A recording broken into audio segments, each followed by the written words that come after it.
Mae'r byd yn llawn campau pêl-droed gwahanol. A da ni am drio rhai ohonyn nhw a chystadlu yn erbyn yn gilydd. Ond pwy fydd yn ennill? Da ni'n defnyddio peirianna tro 'ma sy'n gwneud hon yn sialens dipyn fwy peryglus na'r lleill da ni wedi trio yn y gyfres. Pêl-droed Cadair Olwyn. A mae'r cadeirio yma yn bwerus iawn.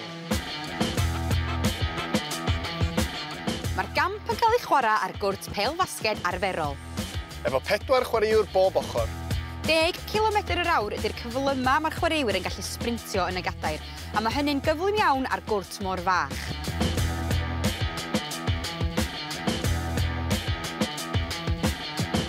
Sut ti'n teimlo yn y gadair hyd yn hyn, Heledd? Teimlo'n dda. Mae o lot cyflymach na o'n i wedi ddisgwyl, a mae hwn yn lot mwy sensitif i newid cyfeiriad. Dwi'n teimlo'n chwil. Dwi'n mynd rownd a rownd mewn cylchoedd weithiau, de, o jyst cadw'r rheolaeth, dyna sy'n anodd, de. Pan ti'n mynd yn araf, mae'n eitha hawdd cadw'r rheolaeth, ond dwi'n siŵr mewn sefyllfa gêm, bydden ni wedi cyffroi a bydden ni eisiau mynd yn gyflym, achos dwi'n gwybod pa mor gystadleuol wyt ti. A'r her nesa, efo pêl. Dwi'n mynd i fynd yn araf bach, dwi'n meddwl. Dyna'r ffordd i wneud ti. Ergyd fach dda, wan, mewn â hi. Mae Heledd mewn trwbl. O'r diwedd. Mae'r bêl sy'n cael ei defnyddio yn y gêm hon dipyn mwy na phêl-droed arferol. Mae gen hon ddeiamedr o 33 cm. Sbiwch ar y gwahaniaeth.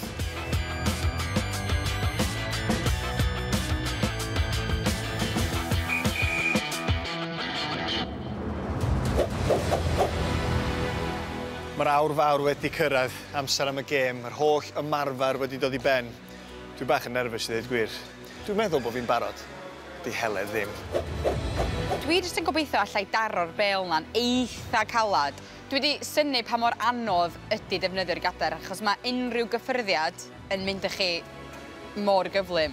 Dwi wedi bod yn sbio ar Heledd yn ymarfer, ac bod fi wedi bod yn stryglo dipyn bach, mae hi weld yn ffeindio'n anoddach fyth, felly dwi'n hyderus iawn mae tîm OTJ fydd yn fuddigol. Dwi wedi gweld OTJ yn ymarfer, a neu bod yn onest efo chi, i feddwl bod o fod yn chwaraewr canol cae amddiffynol pan oedd o'n chwarae pêl-droed, oedd o'n dda iawn o gwbl, felly dwi wedi dargedu hynna. Come on, tîm OTJ.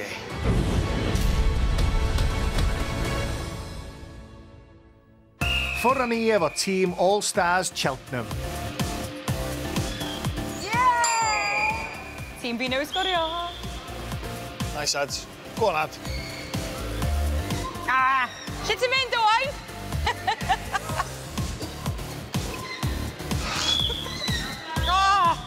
Dwi'n hopeless. No! No! Mae'r bediad. What a save. Hanner amser, mae Heledd wedi bod yn rhan allweddol yn y gôl, yn y perfformiad. Dwi angen codi'n gêm.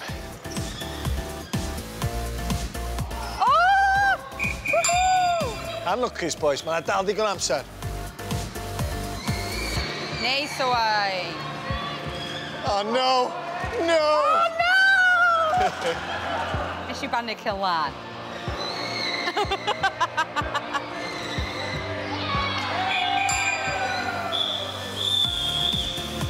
Sut nes di ffeindio hwnna? Lot o hwyl. Cyflym. Oedd yn eitha technegol, o'n i'n meddwl. Nes i ffeindio'n anodd, ddweud gwir. O'n i'n trio mynd allan o ffordd bron y bod, ac o'n i dal o ffordd. Nes i gael cwpl o gyffyrddiadau da, dwi'n meddwl. So neb yn licio pobl sydd yn brolio, Heledd. Ond ges di cwpl o gyfleoedd, o'n i'n meddwl, mae Heledd yn mynd i sgorio. Nes i fethu clincar. Oedd o ar blat i fi. A nes i banicio'n llwyr. Dwi erioed i bod mor hapus, de, a pan nes i weld chdi'n methu y cyfla euraidd yna. Ond, be oedd y sgôr terfynol, Owain? 2 yn hi mi, 1 dy dim di. Dwi wedi ennill, dwi wedi ennill, dwi wedi ennill.